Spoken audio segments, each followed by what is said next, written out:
여러분 안녕하세요.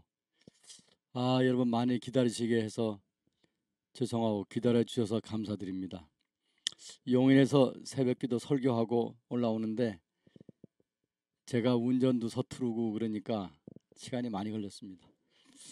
그래서 오늘 11시까지 강의하고 30분밖에 안 되는데 오늘 오후에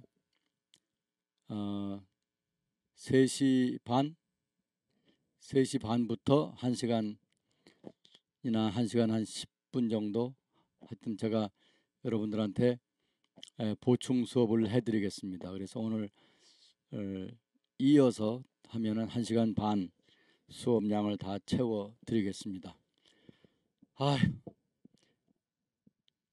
막 운전하고 왔더니 제가 좀 스트레스를 많이 먹었습니다. 자, 우리 기도하겠습니다. 사랑이 많으신 여호와 아버지 하나님, 하나님께서 우리와 함께 하시고 우리에게 건강을 주시며 새로운 용기와 새로운 힘을 주시니 감사합니다. 오늘도 사랑하는 학우들 성서 고고학을 통해서 성경 속으로 더 깊이 들어갈 수 있는 준비를 하고자 하오니 저희들의 지성을 열어주시고 저희들에게 끈기를 주셔서 잘 감당하게 도와주시옵소서. 우리가 한 강의실에 모여서 공부를 하는 것은 아니지만 있는 곳에서 각자 최선을 다하여 이 학문을 습득하도록 하나님이 도우시기를 간절히 원합니다. 예수님의 이름으로 기도하옵나이다. 아멘. 여러분 지난 시간에 한 거를 잠깐 복습을 하겠습니다. 오늘이 이제 성서 고고학 강의 5번째 시간이거든요. 근데 일반 대학에서 하는 거로 보면 2주 반 되는 겁니다. 오늘 제가 오후에 보충 강의까지 다 마치면은 사실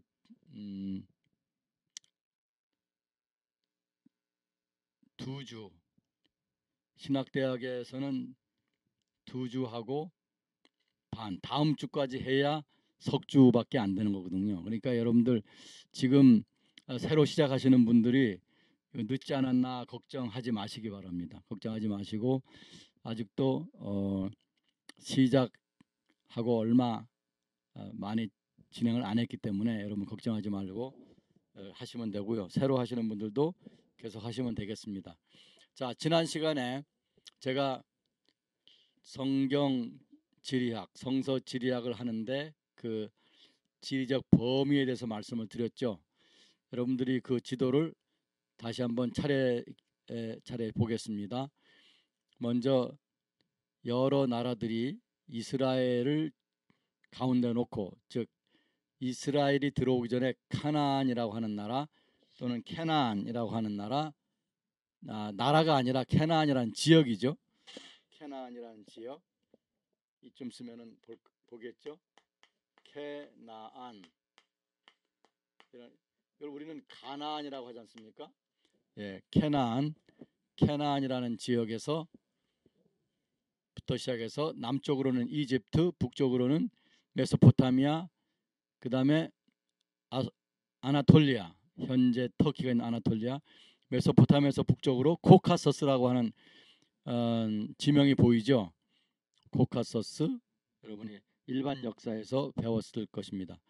다음 슬라이드를 보시면은 이스라엘 요르단 계곡을 여러분 제가 설명을 자세하게 드렸는데 요르단 그 계곡에서 그 일부가 갈릴리 호수와 사해가 차지하고 있다는 거 기억하시기 바랍니다. 그 다음요, 이 지도는 성서고국의 핵심 지역인 그 가나안 땅, 즉 요르단강의 왼쪽과 오른쪽, 현재는 왼쪽에 이스라엘이라는 나라, 오른쪽은 요르단이라는 나라입니다. 이 지역의 그 지리적 상황을 보여주는 지도입니다. 남쪽으로는 이집트의 델타와 시나이가 있고 또 그다음에 바다가 있죠. 지중해라는 바다가 있고요.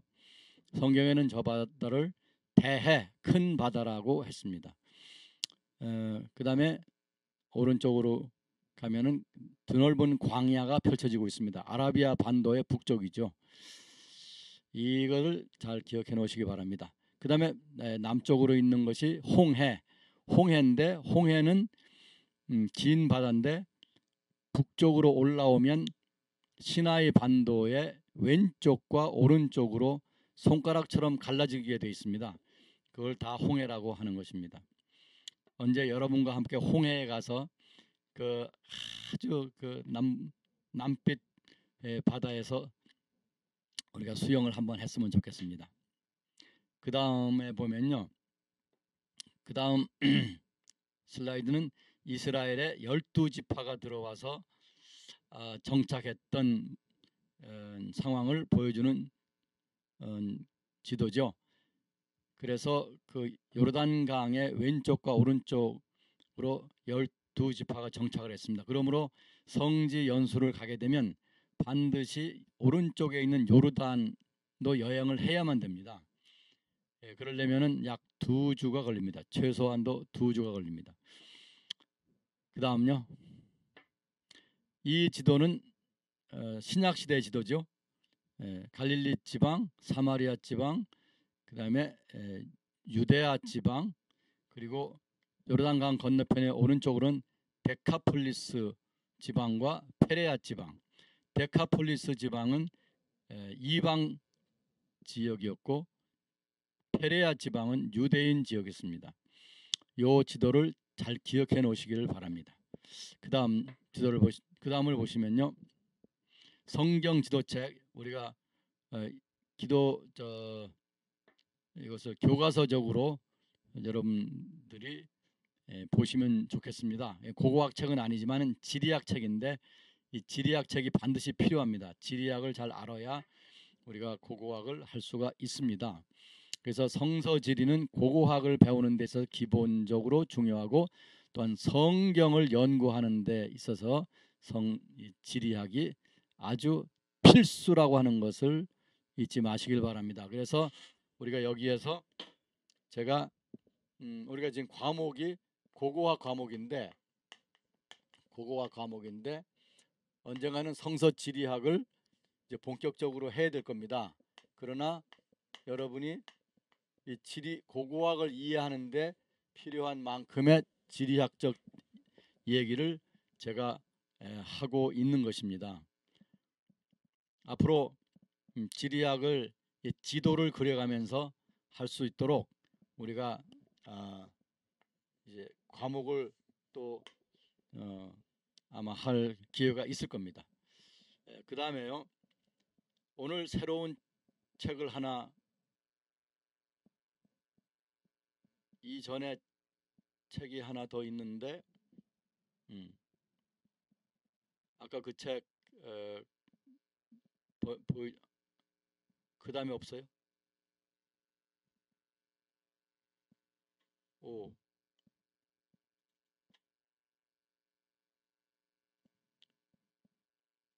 아니 오늘 보내드린 거 오늘 보내드렸는데 거기 보면은 오케이, 이 카르타 성서 지도, 이것은 고고학과 지리학을 하는데 모두 필요한 책입니다. 이 성서 지도, 바이블 아틀라스라고 하죠.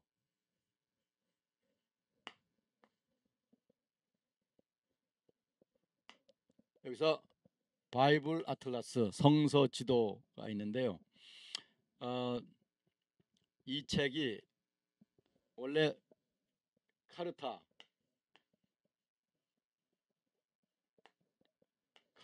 바이블 아틀라스라고 하는 책입니다. 이게 한 40년 전에는 맥밀란 바이블 아틀라스라고 나왔고 우리나라 말로는 아가페 성서지도라고 번역이 되어 있었어요. 그런데 그때는 이 책이 오역이 너무 많았습니다. 그러다가 이제는 그 책을 맥밀란 바이블 아틀라스라고 안 하고 카르타 바이블 아틀라스라고 해서 이스라엘과 미국에서 이게 출판이 된 겁니다. 그거를 한국에서는 아가페 카르타 성서 지도라고 번역을 해서 냈습니다.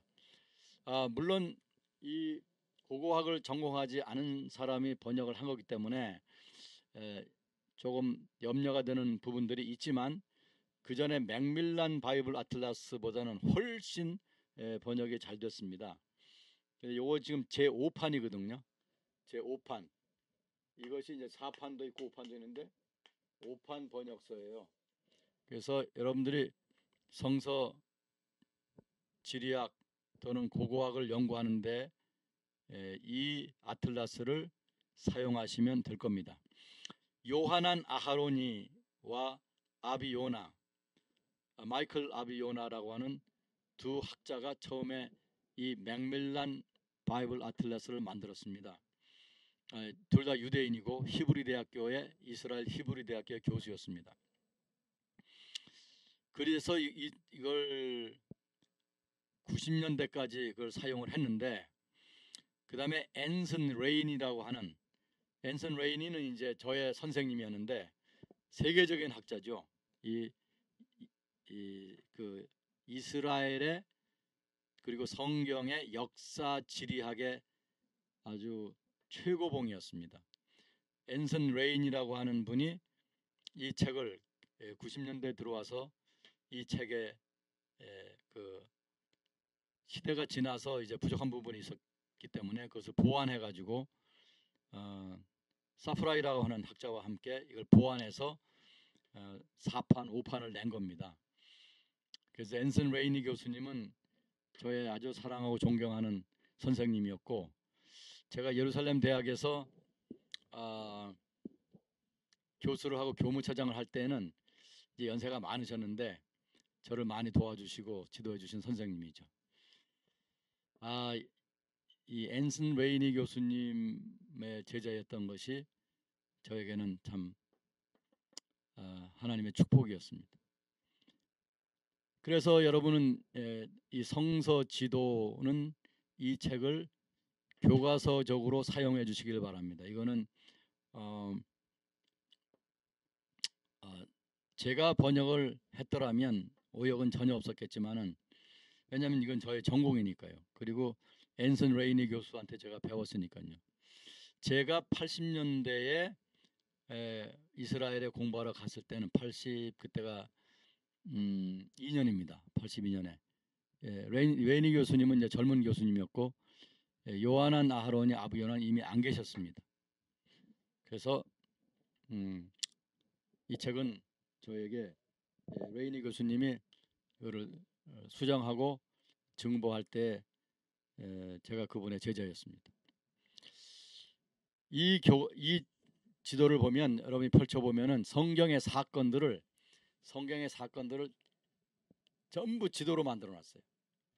이게 다윗이 어디에서 출발해서 어떤 경로로 해서 블레셋 군이 있는 데까지 갔고 블레셋 군은 해변에서 어떤 경로로 해서 이스라엘 영토에까지 쳐들어왔는가 뭐 이런 식의 뭐든지 뭐 사무엘은 베델과 라마와 길가를 다니면서 순회 목회를 했는데 그게 어떤 지형을 지리적 상황에서 했는지 이걸 전부 예수님의 사역도 모두 이걸 지도화해 놓은 책입니다. 지금 뭐 여러 가지 뭐 아틀라스들이 나오는데 사실은 이 책이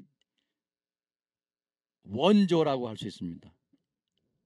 그거를 거의 베끼는 수준 또는 그거를 약간 조금 더 향상시키는 수준 그 정도지 이 책을 능가하는 다른 책이 별로 없습니다.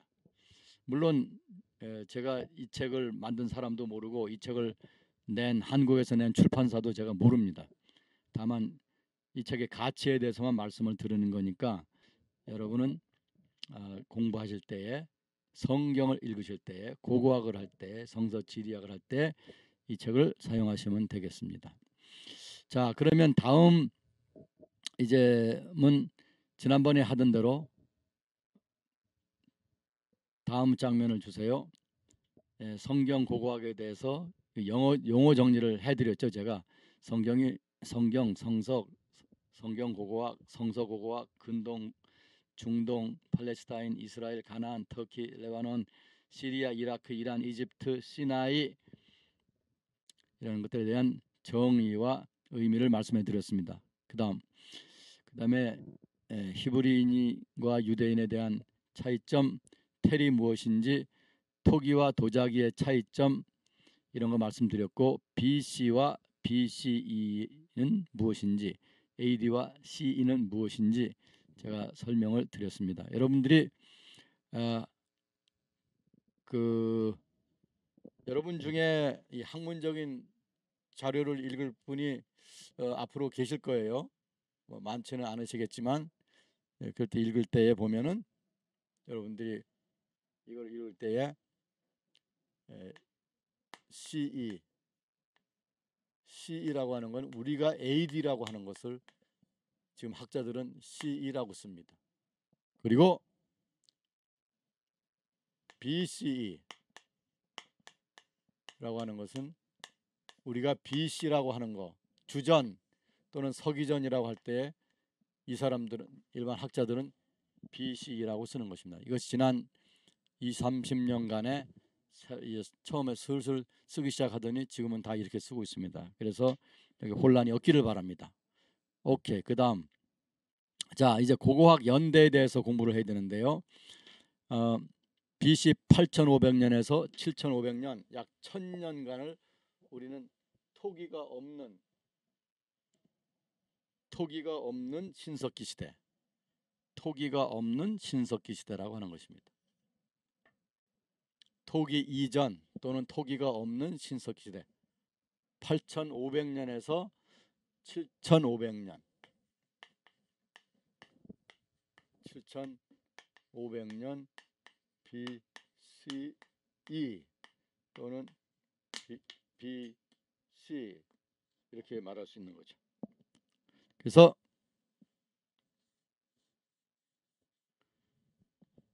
여러분들께서 이때는 뭐냐, 토기라고 하는 것이 아직 발견이 되기 전입니다. 토기가 언제 발견됐냐면 토기는 BC 6000년경에 발견이 됐습니다. 학자에 따라서는 이게 좀 올라가기도 합니다. 2연대를 올리면은 2연대도 올라가게 되어 있습니다. 그래서 여기에 대해서 이해가 필요합니다. 토기가 발견된 것은, 토기가 발견이 아니라 발명된 것은, 또는 토기를 만드는 방법을 발견한 것은 인류의 창조적인 그 능력, 이것이 아주 뭐라고 할까요? 극명하게 또는 아주 그 능력 전체가 발현된 것이다라고 볼 수가 있습니다. 자, 여러분, 토기는 흙으로 만든 거잖아요. 그 흙을 그냥 놔두면 흙이지만은 흙에 일정량의 흙에다가 물을 부어서 이걸 개가지고 모양을 만든다, 그죠?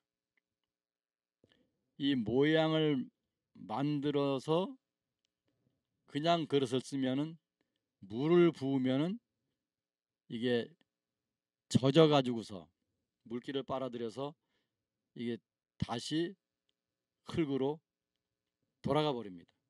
모양이 망가지죠. 그런데 이것을 불에 구우면은 그 모양이 변하지 않고 물을 부으면 방수가 어느 정도 됩니다. 나중에는 이것이 완전히 물을 부으면 물이 이렇게 베가지고 밖으로 빠져나가지 않는 정도의 그 기술을 개발하게 되죠. 그러다가 이제 이것이 나중에 AD로 넘어와서 이제 중국에서 이걸 도자기로 만드는 토기를 도자기로 만드는 기술이 개발이 됐죠. 토기가 도자기가 됐죠. 그러나 성경 시대에는 도자기가 없습니다. 그래서 목사님들이 설교할 때 성경 시대의 도자기를 얘기하시는데 그것은 잘 몰라서 그러신 겁니다. 잘못된 것이니까 여러분들이 토기를 도자기라고 말하는 오류를 범하지 말기를 바랍니다. 아시겠죠? 네. 그래서 이제 8,500년에서 7,500년이 토기가 없는 시대예요. 토기가 없는 시대에 어떤 문화가 있었는가 하는 것은 제가 다음 시간에 말씀을 드리겠습니다. 그 다음에 7,500년, 그 다음에 이제 7,500년에서 이제 6,000년, 7,500년에서 6,000년을 토기가 없는 신석기 시대. 신석기 이게 둘 다 신석기예요. 신석기인데 이건 신석기 A, 이건 신석기 B라고 그래요. 토기가 없는 신석기 시대 A, 토기가 없는 신석기 시대 B. 그 토기가 없으니까 자연이 모든 도구를 다 돌로 만들었겠죠. 그러면 신석기라고 하는 것은 뭐냐면 새로운 석기란 뜻이죠. 새로운 석기, 즉 새로운 돌로 만든 도구들을 쓰던 시대입니다. 그럼 새로운 돌이라고 하는 건 뭐냐? 신석기라고 하는 게 뭐냐? 이거는 작은 도구들을 돌로 만드는 기술이 생긴 거예요. 작은 그릇들을 죄송합니다. 작은 그릇이 아니라 작은 도구죠. 작은 도구를 돌로 만드는 기술을 개발한 거죠. 그러니까 그 전에는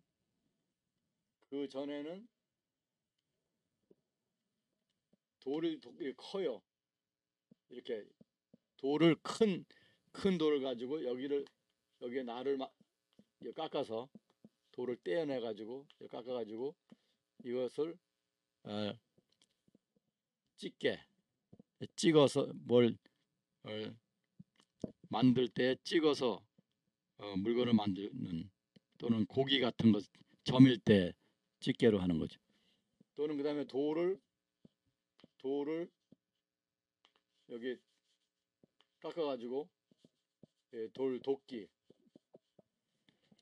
이런 큰 도구들을 만든 거죠.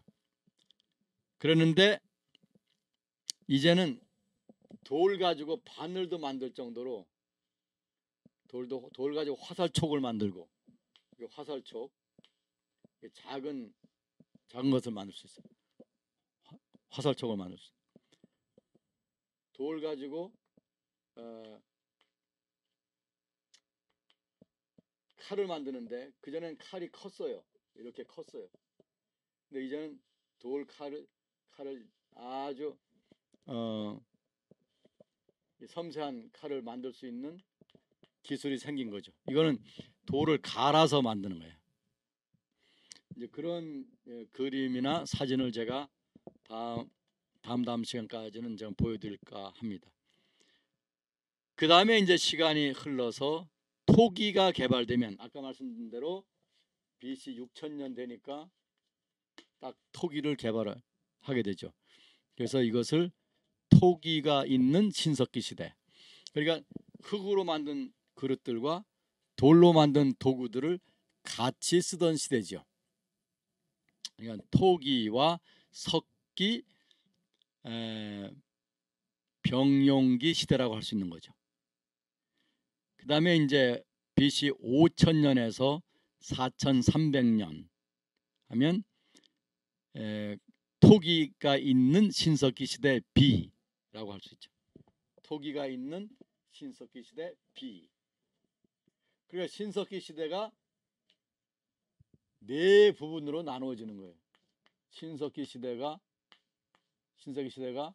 토기가 없는 신석기 시대 A, 토기가 없는 신석기 시대 B, 토기가 있는 신석기 시대 A, 토기가 있는 신석기 시대 B.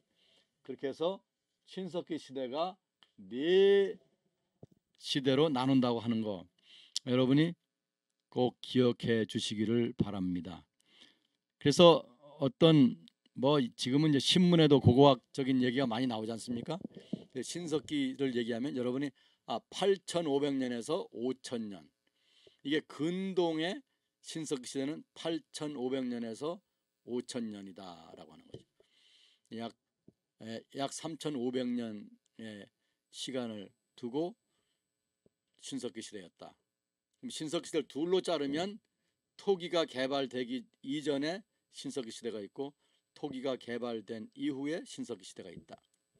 그리고 각 그 토기 없는 신석기 시대도 A, B로 나누고 토기가 있는 신석기 시대도 A와 B로 나눈다. 신석기 시대는 이 나라마다 다릅니다. 그 대륙마다 고고학 연대가 달라요.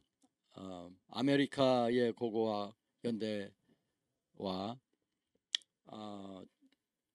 근동의 고고학 연대 다릅니다. 또 아시아 이쪽에 동아시아 중국이나 한국, 일본 이런 고고학 연대가 또 다릅니다. 다 달라요. 그러니까 이것을 가지고 다른 그 대륙의 고고학 연대를 말할 수는 없습니다. 그런데 한 가지 중요한 것은 고대 근동의 고고학 연대가 대략 다른 대륙의 또는 다른 지역의 고고학 연대보다 꽤 이릅니다. 예를 들면은 이 중국이나 한국의 신석기 시대, 그러면 연대가 무척 내려와야 됩니다.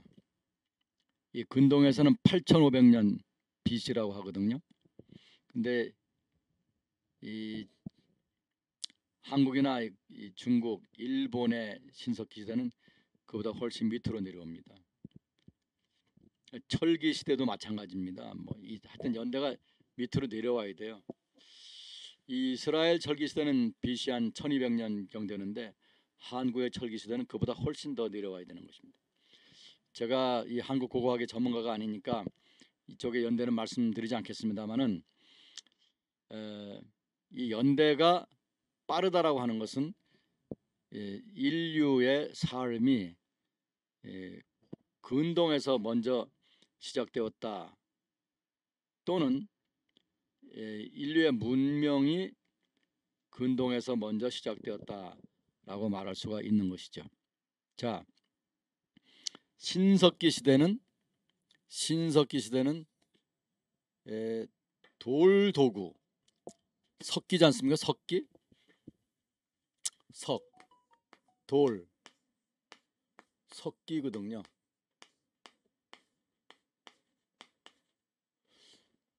이게 석기니까, 석기라고 하는 것은 돌로 만든 그릇을 또는 돌로 만든 도구,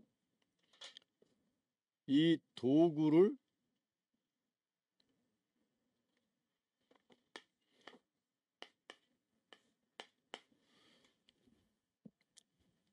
말하는 것입니다. 이게 돌로 만든 도구인데 구석기 시대는 이 돌을 거의 있는 그대로 사용을 했고, 그러다가 조금씩 이제 그 돌을 떼내어 가지고 도끼 모양이라든가 칼 모양이라든가 집게 모양 이런 걸 만들었어요. 그러다가 이제 중석기를 지나면서 신석기로 들어와서는 이것을 아주 연마해서 갈아서 작은 도구들을 만드는 기술을 개발한 겁니다. 그래서 예를 들면 화살촉 같은 것도 작은 화살촉을 갈아서 만드는 방법을 이제 알아낸 거죠. 그래서 신석기 시대는 8,500년에서부터 5,000년까지 그리고 거기에 이제 신석기 시대 4,300년까지 죄송합니다. 5,000년, 4,300년까지 8,500년에서 7,000년은 8,500년에서 7,000년은 토기가 없는 토기 없는 신석기 A. 그다음에 7,000년에서 6,000년은 토기 없는 신석기 시대 B. 이런 식으로 되어 있는 겁니다. 그 슬라이드에 띄워드린 대로 보시면 되겠습니다. 그 다음에 이제 토기가 있는 신석기 시대는 BC 6,000년부터 5,000년 BC 그 3,500년 정도가 돼야 신석기 시작하고 3,500년 정도가 지난 다음에야 신석기 시대가 깊어지는 겁니다. 즉 토기가 이제 많이 사용되는 시대로 들어간 거죠. 거기서 또다시 1,300년 정도 BC 5,000년에서 4,300년 정도를 우리는 토기가 있는 신석기 시대 B라고 합니다. 그래서 토기가 있는 신석기 시대 A와 토기가 없는 신석기 시대 토기가 있는 신석기 시대 B. 그래서 아침에 제가 연대를 5,000년까지만 말씀드렸는데 그렇게 기억이 나는데요. 제가 하도 운전해서 오느라고 용인에서 서울 여기 사랑제일교육까지 운전해서 오늘 정신이 없어가지고 그렇게 말씀드린 것 같아요. 그건 수정을 만약에 그렇다면 수정을 해야 되겠습니다. 그래서 BC 8,500년에서부터 BC 4,300년까지를 우리는 신석기 시대라고 한다. 그렇게 보는 것입니다. 약 4,000년간이죠. 고대는 문명이 발달이 대단히 느렸어요. 지금은 우리가 핸드폰이나 컴퓨터나 뭐 이렇게 사고 뭐 얼마 안 되면 뭐 3, 4개월 어떤 데는 6개월 이렇게 지나면은 벌써 새로운 모델이 나왔다 그러지 않습니까? 그래서 우리가 사용하는 도구가 달라지죠. 사람들이 이것을 빨리 개발해 가지고 또 다른 이제 유형, 또 다른 모양, 또 다른 기능을 가지고 있는 것으로 만들어내지 않습니까? 근데 신석기 시대 하여튼 고대에는 이것이 1,000년 뭐 2,000년 이렇게 시간을 굉장히 오랫동안 느릿느릿 발전되었다고 말씀드릴 수 있습니다. 자, 아침에 말씀드리던 건데요. 토기에 대해서 다시 한번 조금 더 말씀을 드리겠습니다. 토기는 우리가 이제 인류의 삶 중에서 가장 최초로 인류의 그 창조하는 능력을 마음껏 발휘하게 된 계기였습니다. 물론 이제 돌을 가지고 도구를 만들어서 인간이 짐승과는 다르게 이제 무엇을 만들 수 있다, 무엇을 변형시킬 수 있다라는 것을 이제 증명을 했습니다. 그런데 이 흙을 가지고 그릇을 만드는 것은 아주 획기적인 방법이었습니다. 왜냐하면 돌을 가지고 뭐 돌칼을 만들거나 도끼를 만들거나 이럴 때 이 물질의 모양을 근본적으로 바꾸지는 못했습니다. 약간 이걸 돌을 뜯어내거나 여기 옆에서 이거 두들겨 가지고서 깨거나 그래서 만들었지, 이 돌 자체의 모양을 완전히 변형시키지는 못했거든요. 그런데 흙이라고 하는 것은 이제 땅 바닥에 있는 거죠. 땅 바닥에 이 흙을 이제 파 모아 가지고 이게 물을 붓고 이걸 흙을 개서 그다음에 그릇을 만들었죠. 모양의 완벽한 변화를 이루게 된 것입니다. 그러니까 이렇게 흙더미를 갖다가 이런 흙더미를 물을 해가지고 흙더미를 갖다가 개서 그릇을 만드는, 완전히 모양이 달라진 거죠. 완전히 모양이 달라진 거죠. 그래서 이 그릇 모양을 온갖 여러 가지 뭐 항아리라든가 주전자 같은 모양도 만들고, 그 다음에 대접도 만들고 밥그릇도 만들고 뭐 종지기도 만들고 뭐 함지박 같이 큰 그릇도 별걸 다 만들게 되는 거죠. 결국은 물론 처음에 그랬다는 건 아니고 BC 6000년경에 그 일이 시작이 된 거죠. 제가 이 백화점에 가서 그릇 파는 데 가서 이렇게 보면요, 해 아래 새 것이 없다고 했듯이 그 그릇 모양들을 보면 그 모양이 과거 BC 3000년 뭐 2000년 BC 1000년 이럴 때 만들어진 그 토기들과 비슷한 게 굉장히 많아요. 그럴 수밖에 없는 게 역시 흙을 가지고 사람이 이제 그 모양을 창안해서 만드는 것이기 때문에 전 세계 어디에서라도 비슷한 모양들이 나온다라고 볼 수 있는 거죠. 이 토기를 이제 고대 토기들을 보면 이걸 불에 굽지 않고 태양빛에 말렸던 것이 있어요. 그런 것은 거기에 이제 뭐 마른 과일이라든가 뭐 잎사귀라든가 뭐 이런 음식들을 담았든지 어떤 물건을 담았을 경우 괜찮아요. 그러나 액체를 담으면 액체가 거기 그릇에 스며들어가고 결국 그릇이 이제 부실부실 헤어져서 이게 쪼개지고 말죠. 그래서 이제 사람들이 이 토기에 열을 가하면은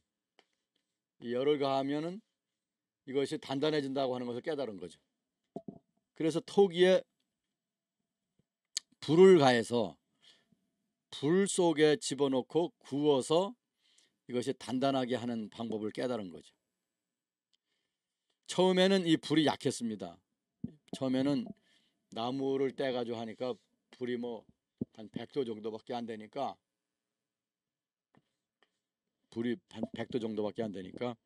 그렇게 뭐 강한 그릇이 되지 않은 거죠. 그릇이 투박했던 거죠. 세월이 지나면서 1000년, 2000년, 3000년 이렇게 세월이 지나가면서 토기를 얇게 만드는 방법을 개발하고 불을 더 뜨겁게 해서 토기가 단단한 토기가 되고 완벽한 방수는 아니지만은 방수가 될 수 있는 그릇으로 만들어낸 겁니다. 이게. 그래서 우리가 고고학 현장에서 고대 근동의 유적지에서 발굴을 하면 가장 많이 나오는 유물이 토기입니다. 이 토기가 어떤 때는 한 시즌 약 2달 정도 발굴을 하면은 큰 트럭으로 하나 정도 나올 정도, 어떤 더 많이 나올 수도 있습니다. 아주 토기가 엄청나게 많이 나옵니다. 그리고 이제 자, 그럼 신석기 시대를 한번 정리를 해보죠. 신석기 8500년부터 4300년 BC까지 신석기 시대라고 하는데, 이거를 둘로 나누면, 아침에 제가 잘못 말씀드렸으면 지금 교정해 드립니다. 수정해 드립니다.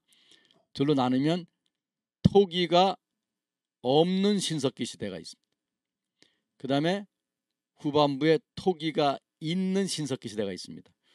이 토기가 없는 신석기 시대를 둘로 나누어서 토기가 없는, 즉 토기가 발명되기 이전의 신석기 시대 A, 토기가 없는 신석기 시대 B, 이렇게 되어 있습니다. 그래서 8500년에서 7500년 BC, 그러면 토기가 없는 또는 토기 이전의 신석기 시대 A, 7500년에서 6000년 BC, 그러면 토기가 없는 신석기 시대 B. 그 다음에 이제 신석기 시대의 후반부는 토기가 있는 신석기 시대 A, 그게 BC 6000년에서 5000년. 그 다음에 토기가 있는 신석기 시대 B, 그것이 5000년에서 4300년 BC, 이렇게 되는 것입니다. 그래서 이 신석기 시대 구분을 인식해 주시면 좋겠습니다. 신석기 시대는 사람의 인지 능력, 또 인식 능력, 또 창조 능력, 또 무엇을 변형시키는 능력, 이런 것들이 대단히 왕성하게 일어난 시대거든요. 이제 그걸 점점 공부를 하게 되면 이 신석기 시대가 엄청나게 재미난 시대라고 하는 것을 알게 될 것입니다. 이 신석기 시대에 그 야생 동물을 가축화하는 작업이 일어났고, 그 다음에 야생 곡식을 경작하는 기술을 개발하고 광범위하게 경작하고, 그 다음에 이제 주거지를 형성해서 공동 생활을 하는 형태의 삶을 많이 발전시키는 그런 시대였습니다. 자, 그 다음에 BC 4300년에서 BC 3300년, 약 1000년 동안을 우리가 석동기 시대라고 합니다. 석동기 시대. 왜 그러냐면 그때에 돌과 구리를 같이 쓰던 시대예요. 자, 한국 고고학을 보면 금석 병용기 시대. 금, 즉 이제 쇠붙이죠. 금석 병용기. 근데 우리는 이런 말을 쓰면 안 됩니다, 여기서. 왜냐하면 이 금이라고 하는, 쇠붙이라고 하는 것이 굉장히 막연한 거거든요. 지금 근동에서 처음으로 구리를 찾아낸 겁니다. 구리를 발견한 겁니다. 그래서 구리와 돌, 지금 석기 시대였지 않습니까? 석기 시대에서 돌 도구를 쓰다가 구리를 개발한 거죠.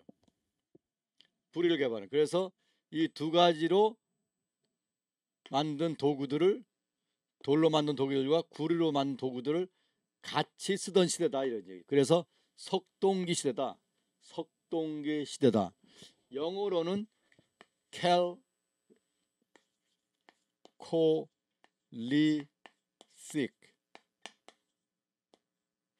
캘콜리틱. 캘코라고 하는 것은 구리란 뜻이고, 리틱은 돌이란 뜻입니다. 캘콜리틱. 캘코라고 하는 것은 구리라는 뜻이고, 리틱은 돌. 이게 돌이고 이게 구리죠.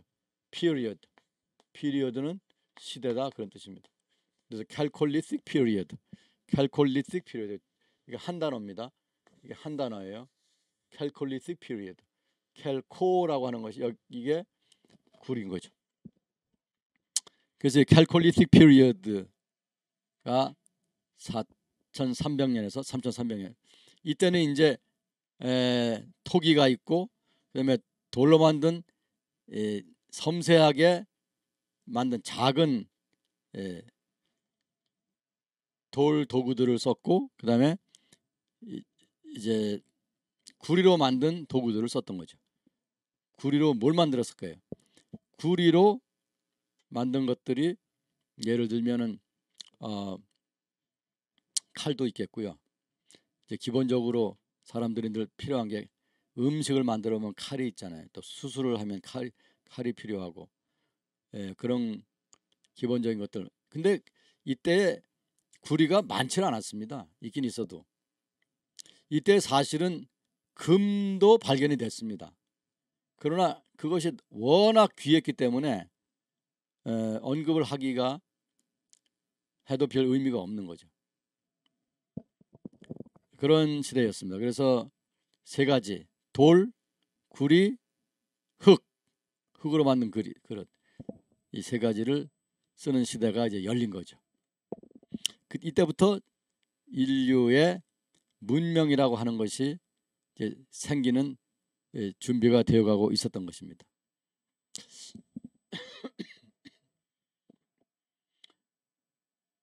그 다음 슬라이드를 보겠습니다. 그 다음에 여기서 청동기 시대로 들어갑니다. 이제 구리에다가 이제 합금을 해서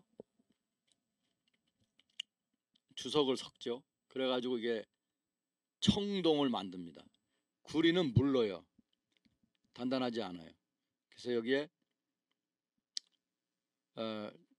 다른 물질을 섞어가지고서 단단한 더 강한 금속으로 만들어낸 거죠. 그게 BC 3300년에서 3050년 BC 3300년에서 3050년입니다. 그걸 초기 청동기 시대 1이라고 합니다. 초기 청동기 1. 그 다음에 3050년에서 2300년 BC 요거를 초기 청동기 시대 2와 3으로 구분을 짓습니다. 이 2와 3 사이의 구분이 이제 주로 토기를 가지고 짓는데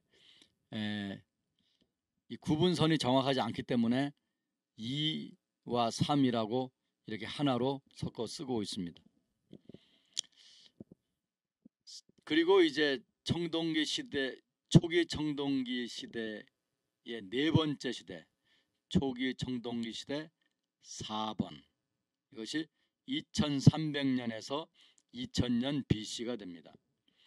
2300년에서 2000년 BC. 그런데 이때의 물질 문명이 보게 되면은 이것이 초기 청동기의 말기인지 그 다음에 시작하는 중기 청동기의 시작인지 이 구분을 짓기가 어려운 그 특징이 딱 이게 갈라지지 않는 거예요. 그래서 어떤 학자들은 이것을 초기 청동기 시대 제 4기 네 번째다 이렇게 분류하는 학자들이 있고, 이것을 아니다, 이것은 중기 청동기 시대의 시작인 1번 제1시기라고 해야 된다, 그런 학자들이 있습니다. 저는 이 중기 청동기 시대의 1이라고 하는 사람들과 생각이 같아요. 그래서 여기서 여러분이 이거를 조금 잘 이해를 해 주셔야 될 겁니다. 그래서 예를 들면 아브라함 시대를 여기 거의 BC 2000년경에 넣는 사람이 많거든요. 아직도 우리가 아브라함 시대에 대한 그 문화, 연대 이런 것을 완벽하게 결말을 내지를 못했어요. 그래서 이것이 2000년경이라고 하면은 어떤 학자들은 이것이 초기 청동기의 마지막인 제4기다라고 하고 저랑 같은 뜻을 가진 사람들은 이것이 중기 청동기 시대의 시작인 1기다라고 하는 말을 하는 거죠. 그래서 초기 청동기 시대 4기냐 아니면 중기 청동기 시대 1기냐 하는 것에 대한 이제 논쟁이 있는 것을 여러분들이 이해해 주시기 바랍니다. 그 다음에 이제 중기 청동기 시대는 중기 청동기 시대로 들어가는데 이제 그 2300년에서 2000년 BC를 중기 청동기 시대 1이라고 한다면 중기 청동기 시대 2는 2000년에서 1800년 BC 약 200년밖에 안 됩니다. 여기를 중기 청동기 시대 2A라고 합니다. 제2기 A. 이 말이 좀 복잡하죠. 이게 사실은 연대는 짧은데 이게 말이 복잡합니다. 중기 청동기 시대 2기 A. 그다음에 중기 청동기 시대의 이제 마지막을 중기 청동기 시대의 2BC라고 하거든요. 제2기 BC라고 합니다. 그래서 1800년에서 1550년 BC라고 하는 거죠. 이 연대를 숫자를 뭐 외우려고 하시지 않아도 됩니다. 이게 공부를 하다 보면 이 연대에 대해서 자꾸 이걸 만나게 되니까 이제 이해를 하게 될 것입니다. 연대는 이제 그 다음에 쭉 내려가서 철기시대까지 내려가야 되는데요. 후기 청동기 철기시대 이렇게 내려가야 되는데 너무 숫자만 많이 얘기하면 여러분 머리가 좀 복잡하니까 연대에 대해서는 여기까지만 얘기를 하고 다음 슬라이드로 넘어가서 고고학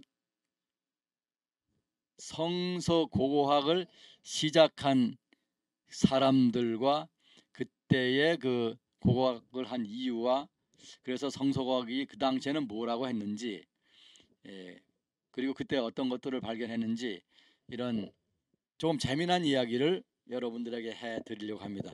안 그러면 여러분이 이거 숫자만 가지고 얘기를 하니까 지루하다 하실 수가 있기 때문이죠. 이 성서 고고학의 아버지라고 하는 사람들이 몇 명 있어요. 그 중에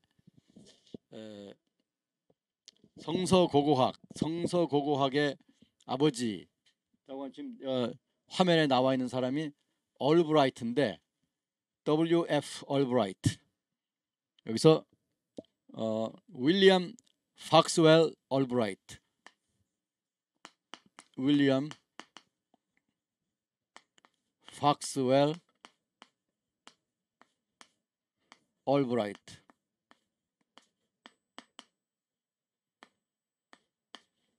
보통 얼브라이트라고 부릅니다. 얼브라이트 하면 이 사람 천재적인 사람이에요. 미국 사람입니다.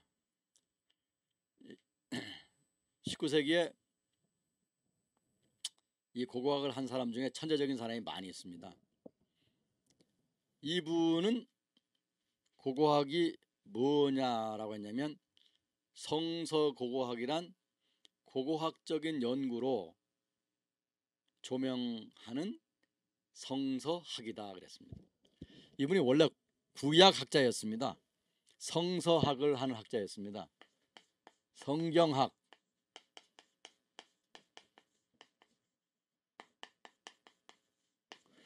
성서학을 하는 학자였기 때문에 이 사람이 고고학을 하는데 고고학을 하는 이유가 뭐냐? 고고학을 하는 이유가 뭐냐? 유물과 유적이 이제 고고학이지 않습니까?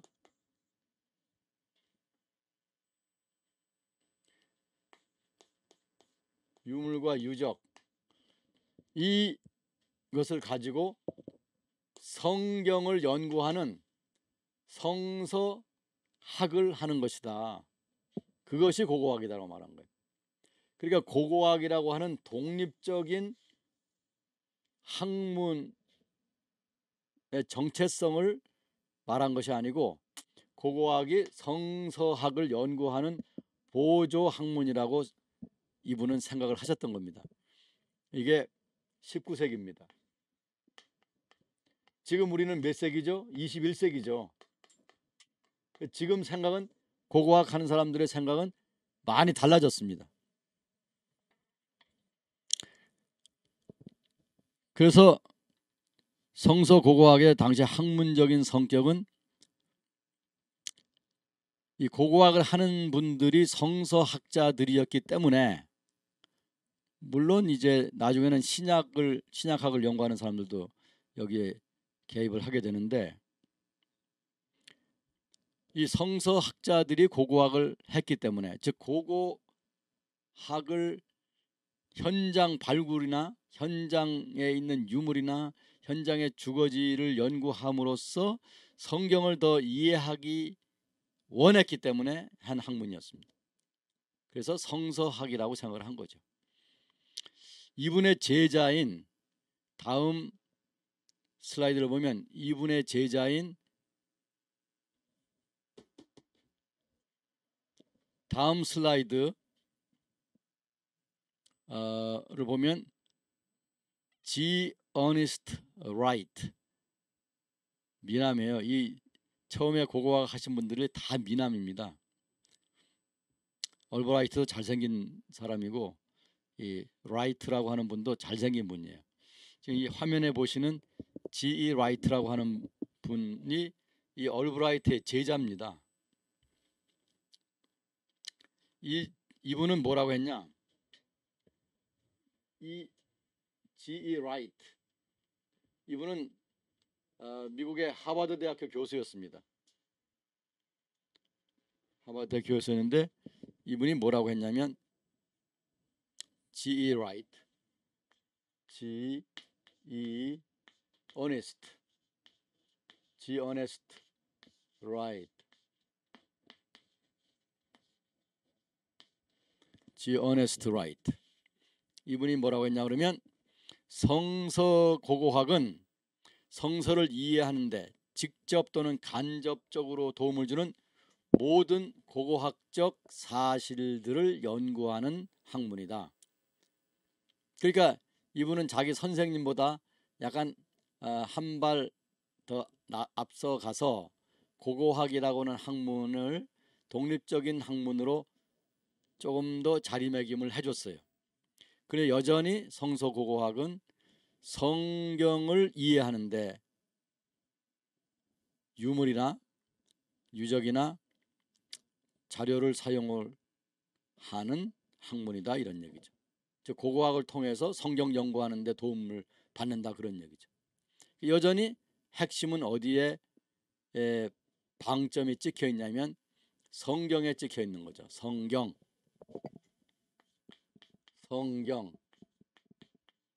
또는 성서, 같은 말입니다.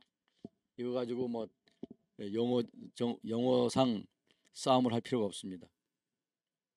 그래서 이 성경과 성서 또는 성서와 성경, 이것을 이해하는데 도움을 주는 자료들을 연구하는 것이 성서 고고학이다.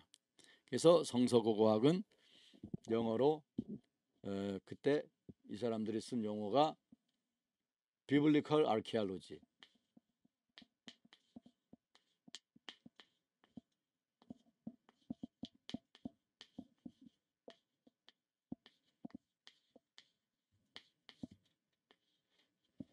비블리컬 아르케올로지라고 한 거죠.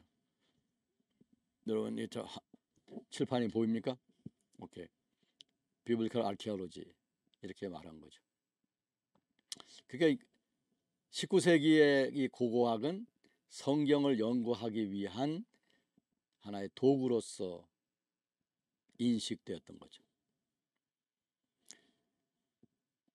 그래서 그때 일반 고고학하고는 많이 다른 거예요. 이 이 성서고고학의 목적은 성경을 이해하기 위한 것이었다 이거죠. 그렇지만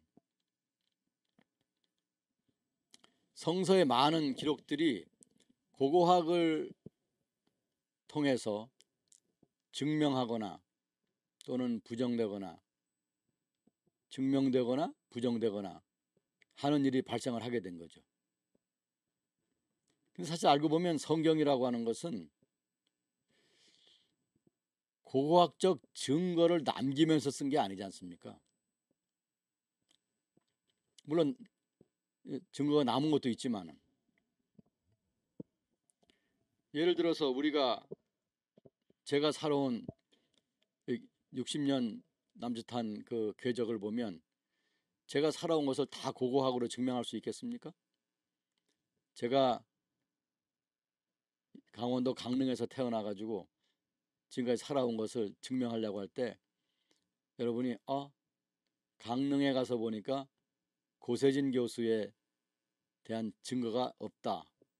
그럼 이 사람은 존재하지 않았다. 라고 말할 수 있겠습니까?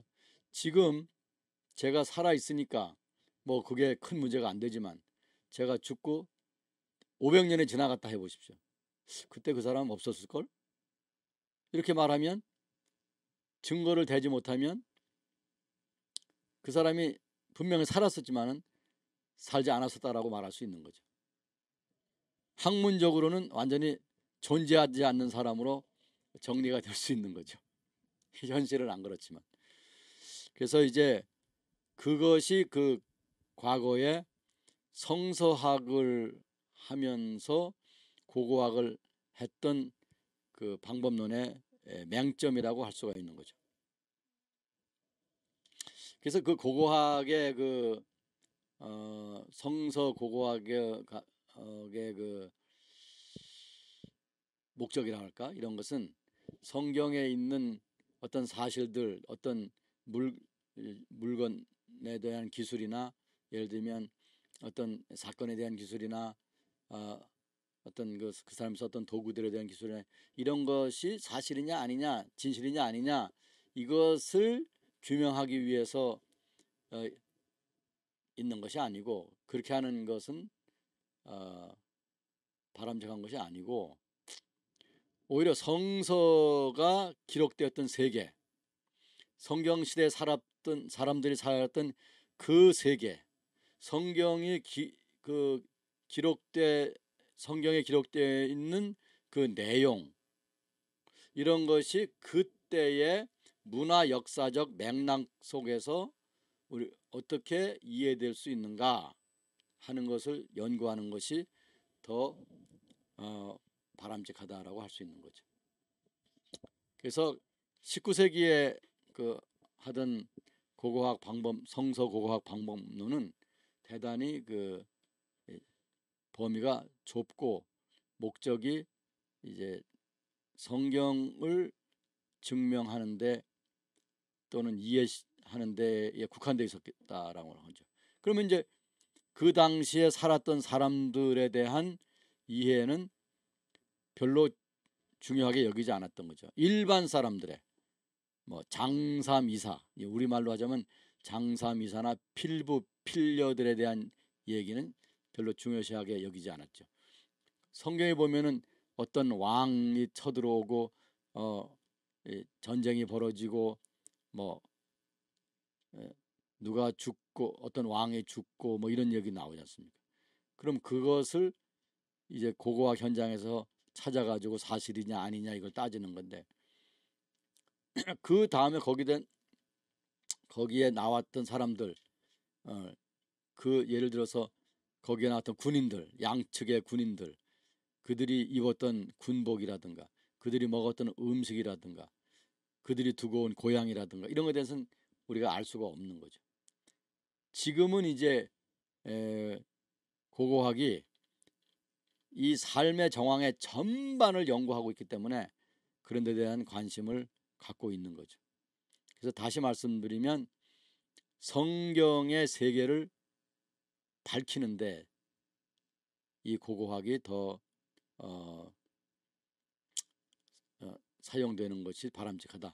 그런 방향으로 가고 있다. 이렇게 말씀드렸죠. 성경의 세계를 밝힌다고 하는 것은 성경에 기록된 그 내용을 당시의 역사와 문화적인 맥락에서 연구를 하는 것이다라고 하는 거죠. 그래서 그 당시에 그 사람들의 삶을 이해하는 것이죠.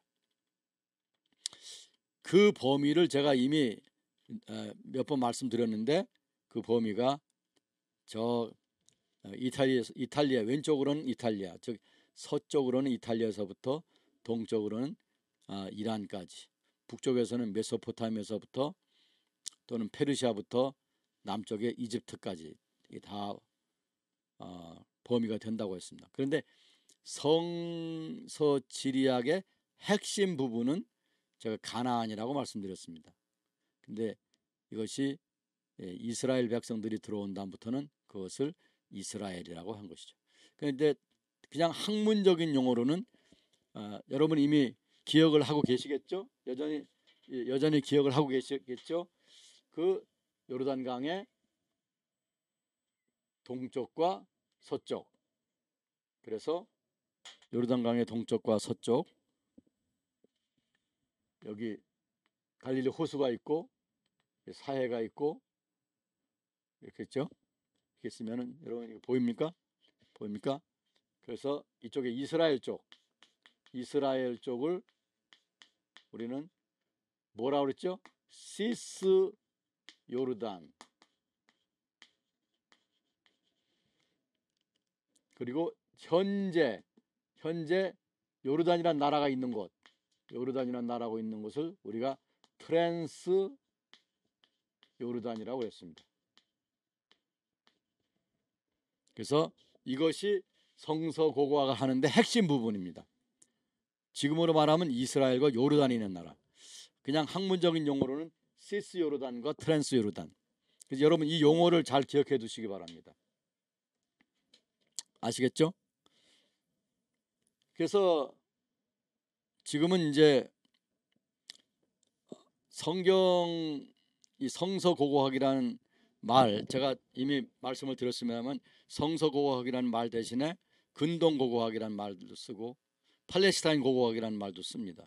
또는 시리아 팔레스타인 고고학, 이렇게 지역을 대변해서 시리아 팔레스타인 고고학이라고 말합니다. 우리가 한국 고고학, 일본 고고학 하듯이 말이죠. 근데 이스라엘 사람들은 그냥 이스라엘 고고학이라고 말하죠.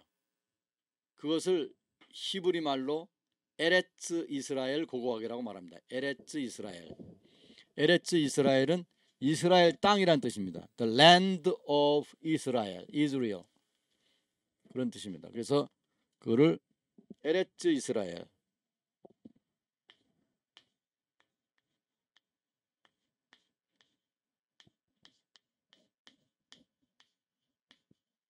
에레츠 이스라엘 아케올로지, 에레츠 이스라엘 아케올로지. 에레츠는 히브리어입니다. 이게 히브리어, 땅이라는 것입니다. 땅. 이스라엘 땅의 고고학이다.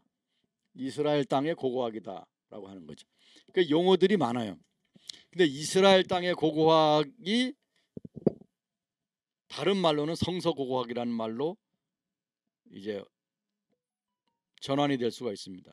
즉 지금도 이스라엘에서 고고학을 하는 유대인 학자들은, 즉 이스라엘 학자들은 이것을 에레츠 이스라엘 고고학이 성서 고고학이라고 하는 거죠. 근데 서양 학자들이나 이 고고학 다른 데서 이 근동 고고학을 하는 사람들은 이것을 그냥 근동 고고학 또는 시리아와 팔레스타인이라, 시리아 팔레스타인 고고학, 그러니까 그 팔레스타인이라는 단어 속에 이스라엘과 팔레스타인이 다 포함된 거죠. 그래서 성서 고고학이라는 말에 대한 이 용어를 언제 어떻게 쓰느냐가 대단히 그 중요하다, 이렇게 볼 수 있는 거죠. 그 뜻을 알고 써야 되는 거죠. 그냥 성서고고학이라고 하나만 알면 안 되는 거죠. 이 성서고고학이라고 하는 이 학문의 이름이 어떻게 변형되고 어떻게 사용되고 어떤 내용을 담고 있느냐 하는 것을 알아야 되는 거죠. 그래서 미국의 이제 큰 대학들은 이 성서고고학이라는 말을 안 씁니다. 근동고고학, Near Eastern Archaeology 그렇게 쓰기도 하고, 시리아 팔레스타인 고고학, 시리아 팔레스타인 Archaeology 이렇게 쓰고 있습니다. 성서고고학이라는 말을 많이 사용하는 것이 이스라엘이라고 하는 거, 또 일부 요르단 학자들도 그렇게 쓰고 있습니다. 그래서 그러한 용어와 용어의 범위에 대해서 여러분 이해해 주시기를 바랍니다.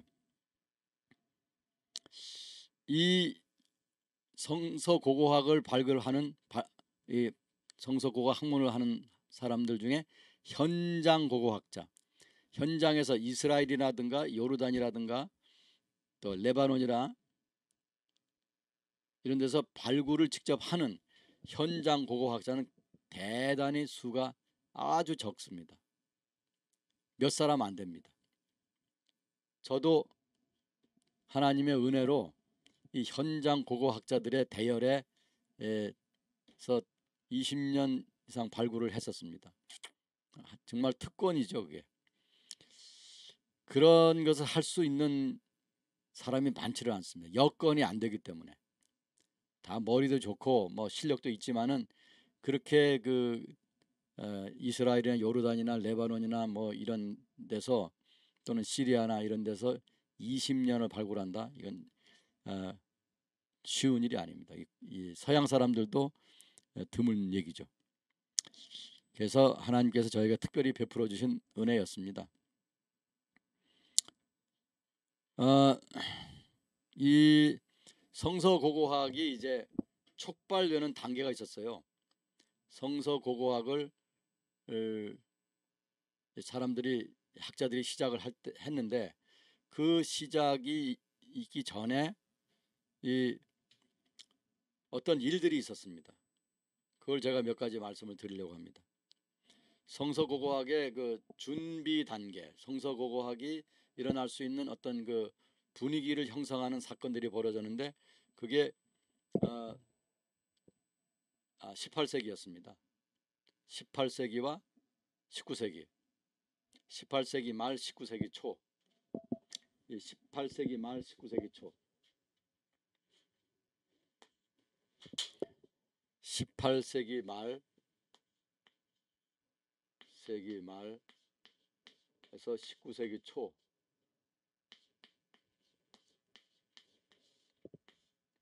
지금 우리가 21세기니까 19세기면 200년 전이고 18세기면 300년 전 얘기입니다. 그래서 여러분이 나폴레옹 잘 아시죠?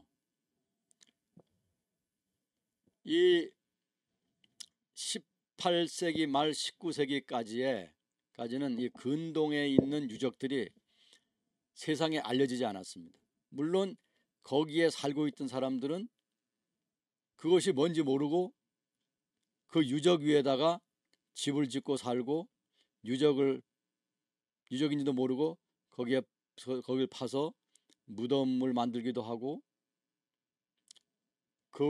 거기를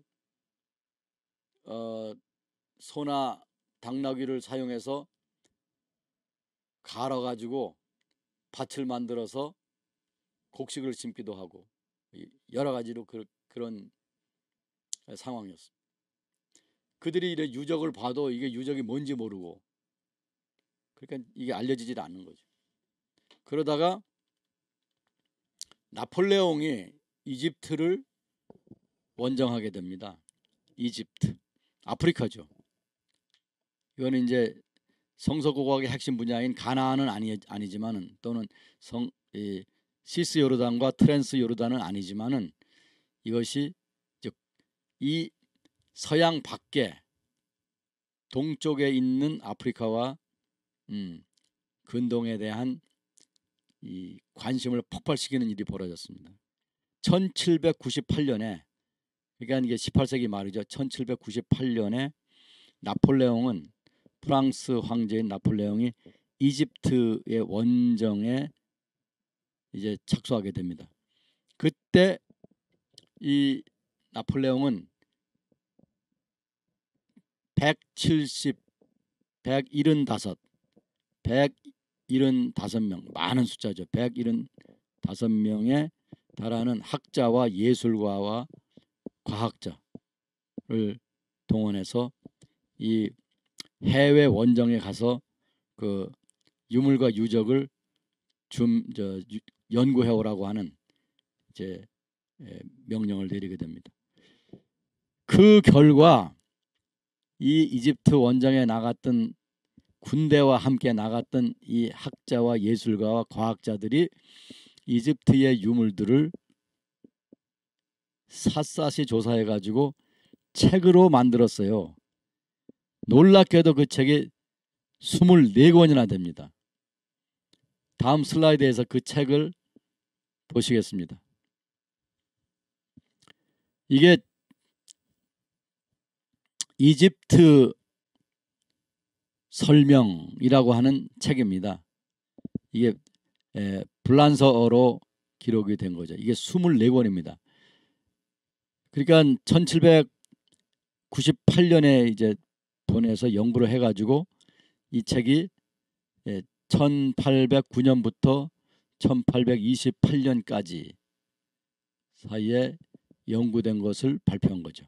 그게 24권이 어마어마한 분량이죠. 그래서 이것이 출판되니까 유럽에 있는 지식인들이, 와, 이게 서양 밖에 이렇게 어마어마한 유적들이 있구나 하는 그 경이감, 경의감, 놀랬죠. 그리고 경외감, 존경하는 마음이 생겼죠. 그 중에서 이제 제가 몇 가지를 말씀드리면은,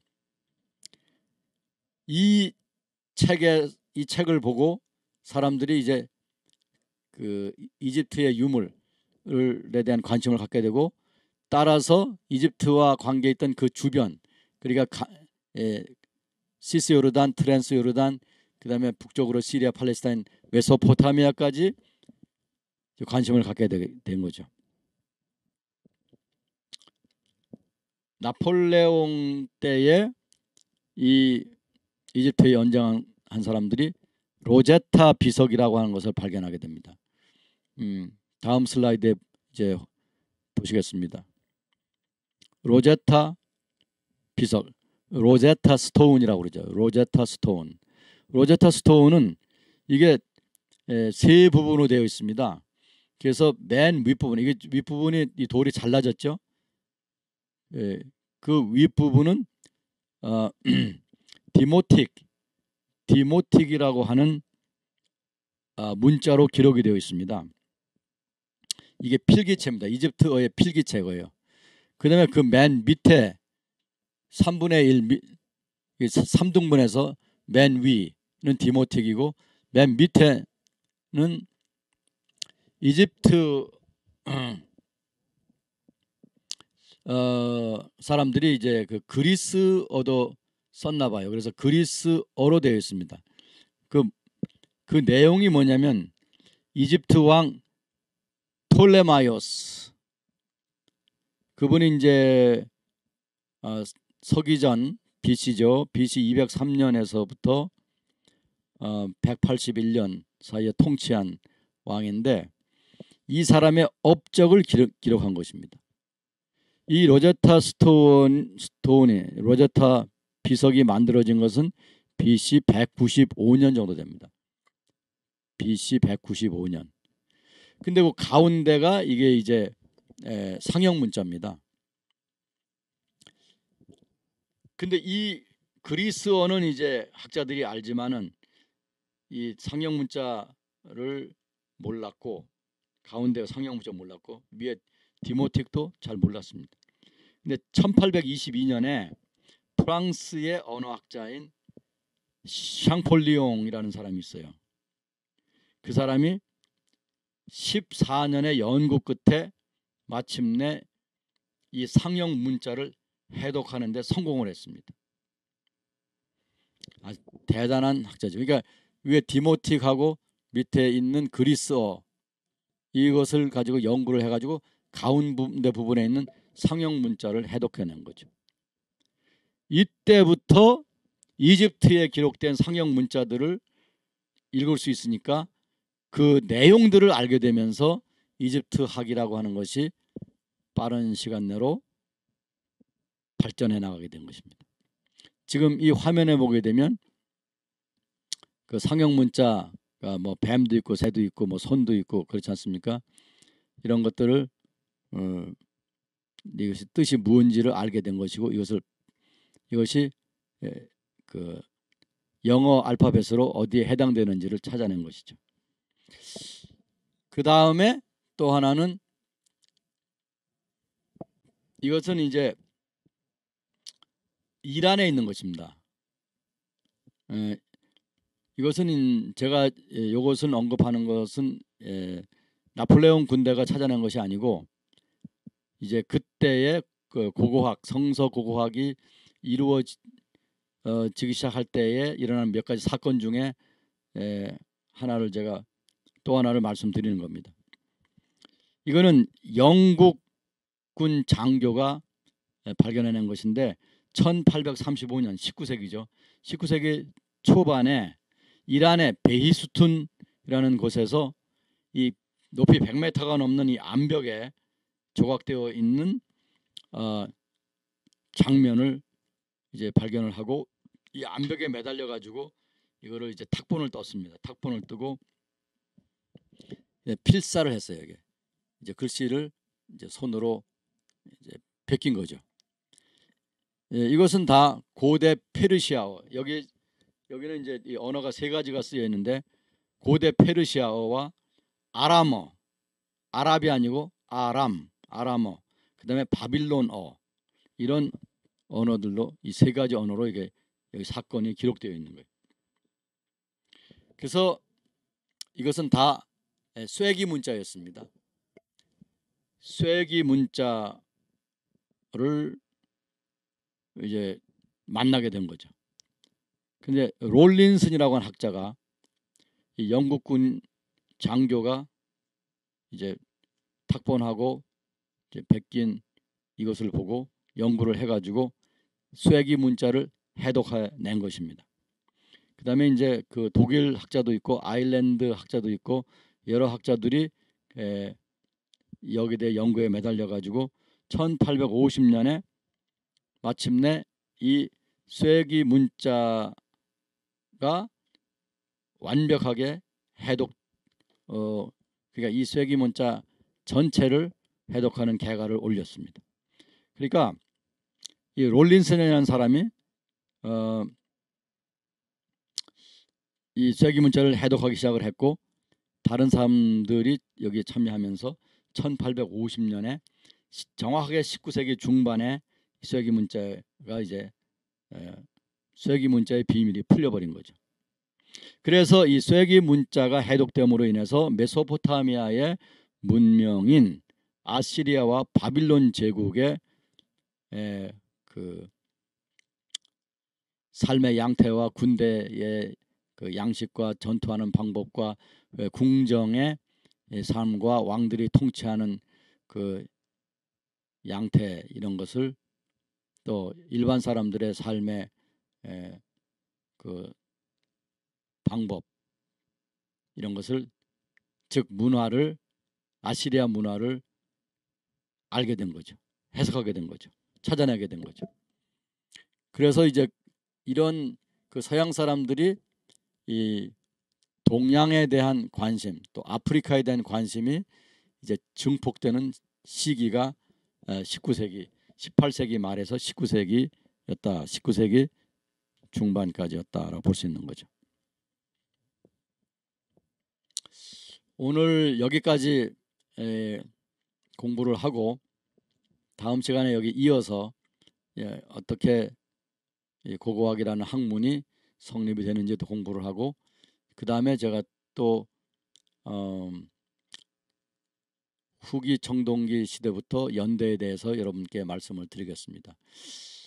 지금까지 한 것은 여러분들한테 성서고고학의 그 시작과 그 성서고고학의 그 시간적인 범위와 지리적인 범위, 또 이 공부를 하는데 필요한 책 소개 같은 걸 한 것입니다.